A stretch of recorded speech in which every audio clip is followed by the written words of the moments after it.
masih merayakan Maulid Nabi. Yang pertama, Maulid Nabi itu adalah irtibat. Acara kita pada malam hari ini adalah membangun ikatan kepada Nabi.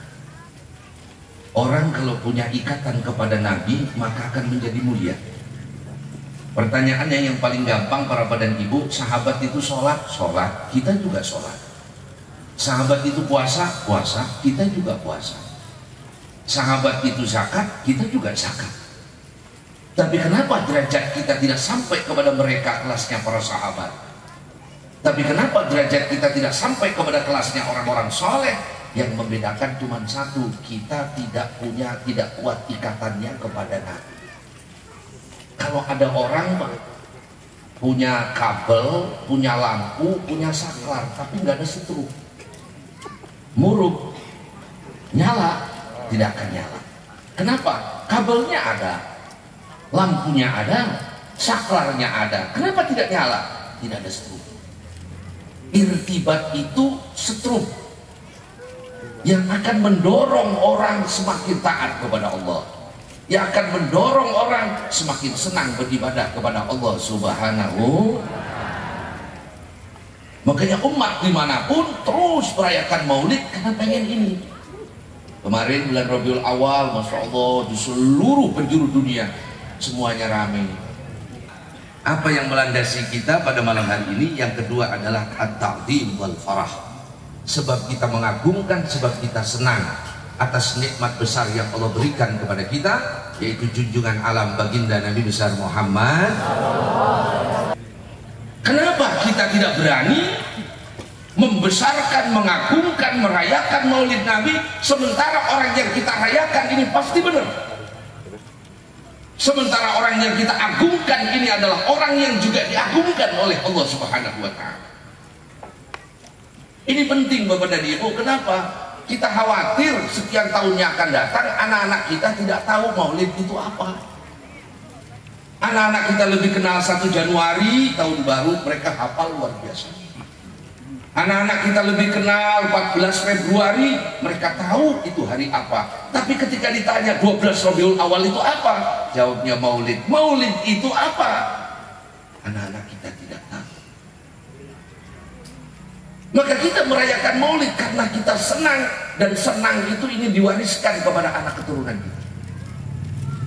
Insya Allah tahun depan kita bikin yang lebih besar, stadion besar.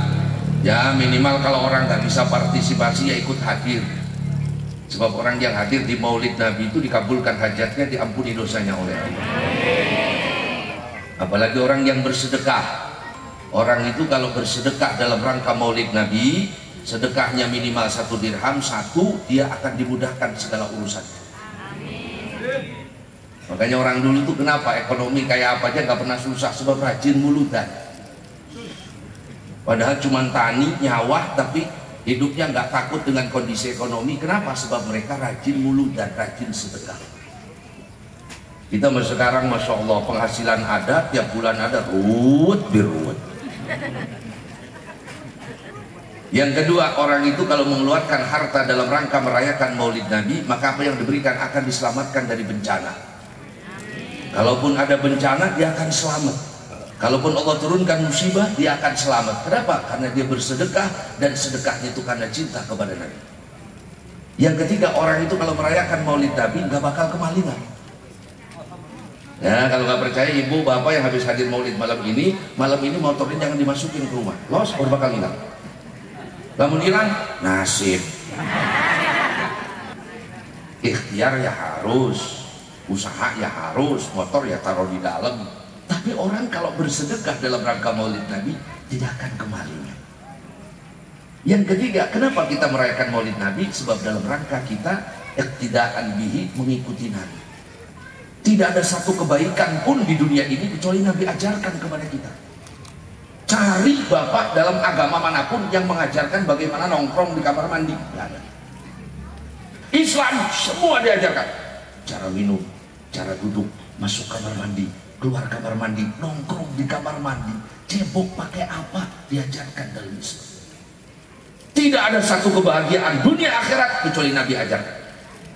Tidak ada satu kejelekan dunia akhirat kecuali Nabi ingatkan. Maka orang yang paling selamat itu orang yang mengikuti Nabi. Satu saja malam hari ini Bapak dan Ibu, ada seorang laki-laki datang sama Nabi. Laki-laki namanya Sahal bin Sa'ad As-Sa'idi. Dia datang kepada Nabi SAW, kemudian dia bertanya, ya Rasulullah, dullani ala amalin idza amiltuhu habbanillah wa habbanin nas. Ya Rasulullah, beritahukan kepada saya amalan apa, perbuatan apa, ibadah apa yang kalau saya lakukan Allah senang sama saya, yang kalau saya lakukan manusia juga senang sama saya. Apa jawab Nabi? Ada dua. Apa itu ya Rasulullah? Satu, kata Nabi, izhad fid dunya yuhibbukallah. Zuhudlah terhadap kehidupan di dunia, maka engkau akan disenangi oleh Allah. Jadi kalau kita ini pengen disenangi oleh Allah, kata Nabi, satu caranya apa? Zuhudlah terhadap hidup di dunia.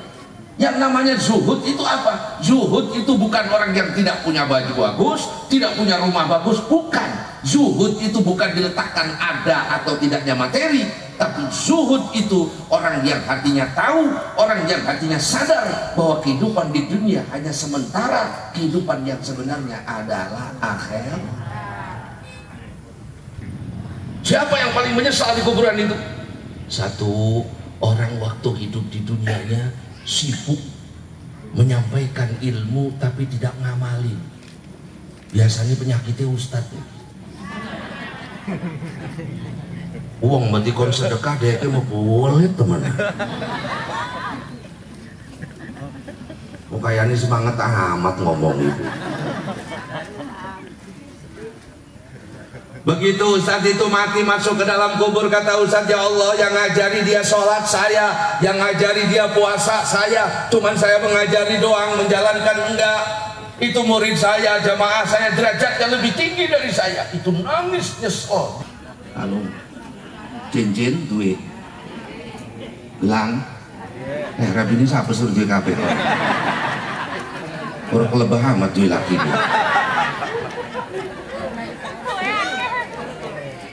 Ibu punya kalung, ibu punya cincin, ibu punya gelang, ibu mati masuk dalam tanah, diinjak-injak di kuburan, saya jamin kalung ibu, gelang ibu udah pakai istri baru suami ibu. Ada bapak-bapak punya mobil, ngeridit mobil 3 tahun lunas mati. 3 tahun kredit lunas mati, istrinya masih muda, punya suami lagi. Dinaiki itu mobil baru sama istrinya sama suami barunya, bapak sini kuburan ngerongrong. Maka orang yang zuhud itu bukan orang yang tidak menyenangi kesenangan dunia, tapi orang yang mempersiapkannya dari kesenangan dunia membawa ke akhir. Kata sahabat, ya Rasulullah, kalau gitu orang yang zuhud itu maknanya apa? Kata Nabi, orang zuhud itu maknanya 3. 1, ayyakuna ma fiyadillah awsaq bima fiyadih.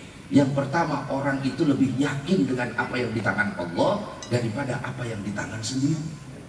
Yakin di tangan Allah itu maksudnya apa? Rizki. Orang dulu tuh hebat, kenapa Pak? Yakin bab rizki, yakin. Sebab rizki urusan Allah. Kita ini salah tempat Pak. Ada nggak Nabi suruh cari rizki di dunia? Nggak ada, rizki di langit. Yang punya rizki itu Allah, yang membagi rizki itu Allah, rizki itu di langit. Cuman supaya rizki itu diturunkan oleh Allah, dibuka pintu usaha, dibuka pintu ikhtiar. Bukan ikhtiar yang mendatangkan rizki, tapi Allah. Orang dulu tuh yakin sama Allah Bu, makanya gara-gara yakin orang dulu tuh hebat. Kadang-kadang gak masuk akal tapi dikabulkan oleh Allah. Orang dulu kalau kencingnya susah, sing ditaliani jempol sikil, pakai karet. Kalau nggak pakai merang, sembuh apa enggak? Tanyakan sama dokter apa urusannya ngoyo kalau jempol sikil. Nggak ada urusannya, kenapa sembuh? Karena yang nyembuhin Allah. Orang dulu kalau bangun tidur lehernya nggak bisa nengok, yang dijemur bantal. Bantal salah apa? Waras boten, waras, nggak ribut asam urat, nggak ribut ini. salah bantal. Jadi bantal gitu biasanya salah. Sembuh apa enggak? Karena ya. Maka ada seorang laki-laki tanya sama ulama, saya ini pengen punya usaha. Usaha apa yang paling cepat mendatangkan rezeki? Bisnis apa yang paling cepat mendatangkan rezeki? Satu, apa? Yakin sama Allah. Tapi kan saya pengen jadi orang kaya, gampang. Pak, kalau pengen jadi orang kaya mah gampang. Caranya bagaimana? Jangan temenan sama yang lebih kaya. Bapak punya duit 100.000, jangan temenan sama yang punya 1 juta, miskin. Kalau bapak punya 100.000, temenan sama yang punya 50.000, sugih. Bapak punya duit 50.000 doang. Jangan temenan sama yang punya 100.000, punya temenan sama yang gak punya duit. Punya duit 50.000, datang ke pos ronda, lagi pada ngobrol. Wih, lah ke kopi, lah ke rokok, buku iya sih mau lah ke kopi, lah ke rokok gitu. Gitu bukan siap bos sekretari. Gampang jadi orang kaya. Terus paling enak orang kaya apa orang miskin? Tergantung. Bapak orang kaya apa orang miskin? Dua-duanya ada kelebihannya. Bedanya orang kaya sama orang miskin, masuk surganya 500 tahun. Kalau orang kaya pertanyaannya banyak, Bu. Dia punya mobil, punya motor, baju selemari, tanya satu-satu tuh, ibu yang punya baju selemari, ditanya satu-satu. Baju sing kuning oleh sing ngendi, anu hadiah nyalon si anu kan. Sing coklat sing anu, ditanya satu-satu dihisap. Ibunya dikasih kerudung apa? Coklat. Si anu lagi nyalon, dicoblos, ore takoni karo Allah.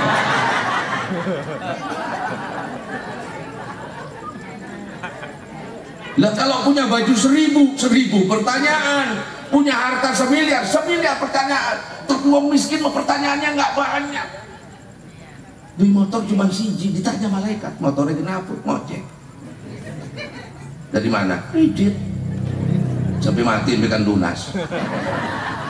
Jadi malaikat takon aku mana itu? Bisa masuk surga.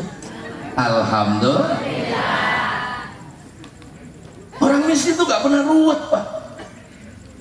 Ada sekarang orang kaya, Masya Allah, pintunya digembok, di brendel, di depannya dikasih tralisnya digembok, dipasang CCTV, itu gerbangnya digembok, pasang lagi CCTV, Arab turun digembok di sini.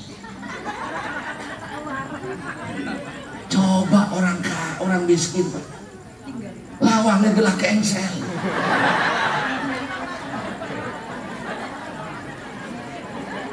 Mau tidur nggak dikunci ngejengkak. Cuman jadi orang miskin itu jeleknya satu doang, kata Nabi apa? Kadang-kadang direndahkan orang. Sebab manusia itu kadang merendahkan dari sisi materi. Padahal di mata Allah bukan karena materi orang itu menjadi rendah ataupun jadi mulia. Satu, ibu kalau pengen zuhud disenangi oleh Allah, yakinlah kepada Allah, rezeki itu urusan Allah. Saya sering kasih contoh, Pak, kalau pengajian itu yang namanya cecek. Cecek niku uripe ning tembok nempel, tapi makanannya bisa terbang. Coba, ceceknya bisa terbang? Enggak. Loncat? Enggak. Menung. Makanannya nyamuk terbang, lalat terbang. Sampai detik ini tidak pernah ada cerita cecek mati kelaparan atau cecek stunting, enggak ada. Itu cecek cuma nempel di tak tonggon. Allah kasih rezeki pasti. Manusia dalam perut ibunya, matanya tertutup dalam keadaan lemah, tidak ada tulangnya, Allah kasih makan tiap hari, kasih makan 9 bulan. Kita ini berada di perut ibu tidak suruh ngapa-ngapain, menang betinin mangan. Pengen mangan durian, ibu nih ngidam durian. Dia rela menurut ditokokakan, mengkone anaknya ngiler pada nanti bodoh nih doang karo rapi. Nggak ada ceritanya ngiler sama ngidam, bu, nggak ada kaitan. Makan itu. Kok sekarang ibu hidup di dunia ruwet, rungsing, sumpah, ngeruwetin apa, sumpekin apa. Allah masih ada, Allah masih memberi rezeki. Pengen kaya uang berarti ibu tutup uang. Yang kedua ya Rasulullah, kalau orang itu zuhud kepada dunia, bukan berarti dia nggak punya harta, bukan berarti dia nggak usaha, bukan. Yang kedua, orang yang zuhud itu kalau diberikan musibah urusan dunianya, apa yang dibalik musibah itu lebih dia senang. Kalau dikasih musibah urusan dunia, motor hilang, cincin hilang, dia nggak ruwet. Oh tanda dia mau zuhud. Man ta'assafa lidunya fatatu ittaraba ilan nar sabina kharifa. Barang siapa yang bersedih, barang siapa yang menyesal gara-gara tertinggal urusan dunia, temannya naik pangkat dia enggak, temannya hasil dia enggak, temannya kaya dia enggak, dia sedih, dia susah. Orang yang begitu mendekat ke neraka jarak 70 tahun. Enggak perlu kita sedih urusan dunia. Kenapa? Sebab di balik itu Allah berikan balasannya besar. Sayyidatina Aisyah itu Masya Allah, Nabi itu perutnya celong ke dalam. Kalau saya cuma maju ke depan. Kalau Nabi celong ke dalam, Pak. Celong, dilus-lus ke Aisyah. Ya Rasulullah, kata Sayyidatina Aisyah, coba sih minta sama Allah ya Rasulullah. Minta. Bukan buat kaya ya Rasulullah, bukan. Supaya perutmu ini tegak lurus ya Rasulullah. Kata Nabi Aisyah, kita ini satu hari kenyang, satu hari lapar. Coba Nabi.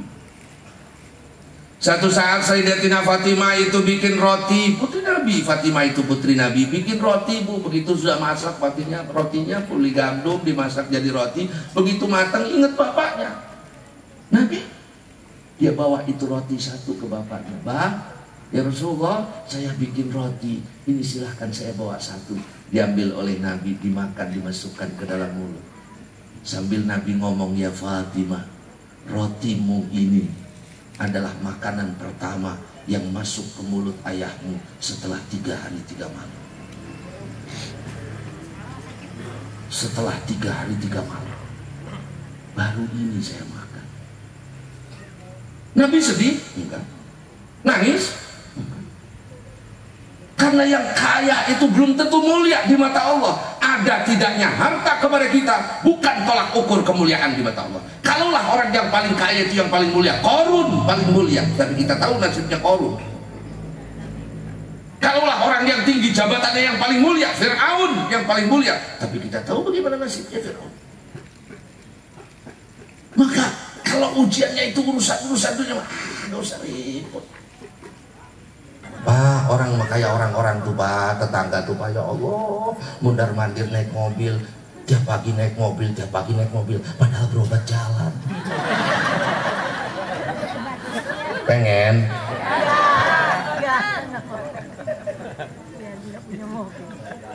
Ibu, ada atau tidaknya dunia itu bukan ukuran kemuliaan kita di mata Allah, tapi ukuran kemuliaan itu ketakwaan kita kepada Allah. Nabi kita hidupnya miskin, tapi Nabi memiskinnya miskin pilihan Pak. Kalau kita makan miskin keadaan, pengennya mesugi, orang unggahan. Tapi kalau Nabi memang miskinnya miskin pilihan. Nabi beliau yang miskin kok yang milih. Tapi hidupnya tenang. Kenapa? Sebab dibalik itu balasannya luar biasa. Maka hidup di dunia mesti ada ujian dan cobaan. Kalau hidup di dunia itu enak, tidak ada cobaan, bayi yang lahir itu gak bakal nangis tapi ngekek. Benten bayi lahir ngekek lah, nangis kamu. Kenapa bayi lahir nangis? Sebab dia tahu di dunia ini ladangnya ujian. Memang begitu ujian hidup di dunia. Jadi kalau ada orang pengen hidup di dunia tidak mau dapat ujian, gak bisa. Pindah ke akhirat. Masalahnya bukan bagaimana kita tidak dapat ujian di dunia, tapi bagaimana kita menyikapi ujian tersebut. Maka kata Nabi, orang yang zuhud itu, orang yang kalau diberikan ujian, apa yang ada di balik ujian itu lebih disenangi, lebih diinginkan daripada ujian tersebut. Kenapa? Orang diberikan ujian diangkat derajatnya, orang diberikan ujian diampuni dosanya, walaupun jangan kepengen diuji, karena belum tentu kita Salah satu sifatnya Nabi yang paling istimewa itu apa Bu? Nabi itu kerunyahan Pak, orang kerunyahan, suka kerunyahan. Kita ini sekarang nggak ada kerunyahan, ya Allah. Nah, banyak baca beritanya Nabi, banyak baca beritanya orang soleh, melembutkan hati. Ya Allah, Nabi 3 hari nggak makan. Jadi intisari agama ini kita harus punya kasihan kepada siapapun. Jangankan sesama manusia, bahkan binatang-binatang ciptaan Allah pun dikasihani. Itu perintah Allah. Mohon maaf atas segala kurangan. Allahumma fiqh lakum. Wassalamualaikum warahmatullahi wabarakatuh.